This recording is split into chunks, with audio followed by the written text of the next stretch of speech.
ప్రజా TV Telugu news. Arrest చేయాలి, రైతులను మోసం చేస్తున్న బోగస్ కంపెనీలను అరెస్ట్ చేయాలి, రైతులను మోసం చేస్తున్న బోగస్ కంపెనీలను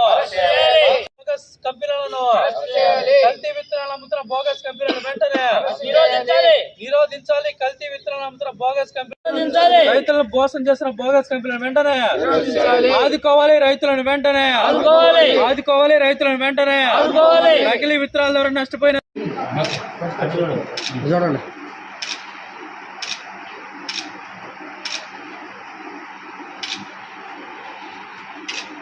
రాష్ట్రంలో దాదాపు 100కు 98%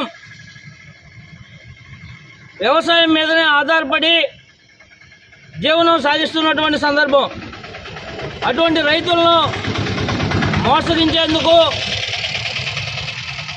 కొంతమంది నకిలీ విత్తనాలను రైతులకు విక్రయించి వాళ్ళని ఇబ్బంది పెడుతూ ఉన్నటువంటి సందర్భం.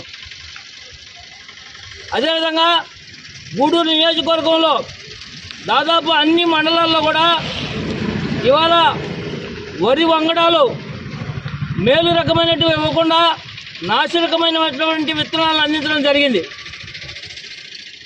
వరి అంతా కూడా ఇవాళ భూమికి జానడు అన్నట్లుగా ఒక్క అడుగు కంటే ఒక్క ఇంచు కూడా పెరగలేదు. ఇవాళ వరి పైరు పిలకలు రాకపోవడం వల్ల వేసిన వరి ఏదైతే ఉందో అదే ఎన్నుతీయడం జరిగింది.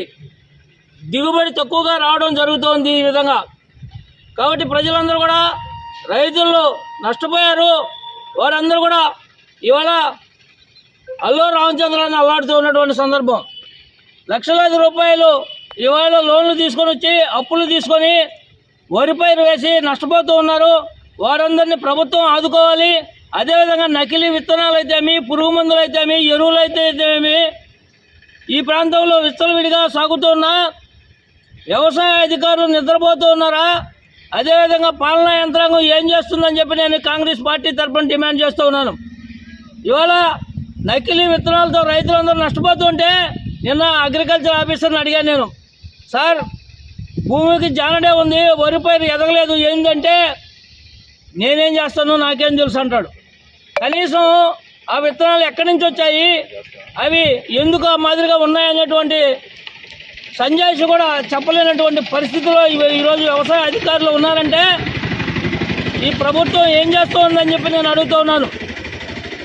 రైతులను వెంటనే ఆదుకోవాలని, ఈ ప్రాంతంలో ఉన్నటువంటి నకిలీ విత్తనాలు సరఫరా చేసినటువంటి వారిపై చర్యలు తీసుకోవాలని, అదేవిధంగా పురుగు మందులు అయితేమి, ఎరువులు అయితేమి నకిలీ అమ్ముతూ ఉన్నటువంటి వారిపై వెంటనే చర్యలు చేపట్టాలని చెప్పి కాంగ్రెస్ పార్టీ తరఫున డిమాండ్ చేస్తూ ఉన్నాను.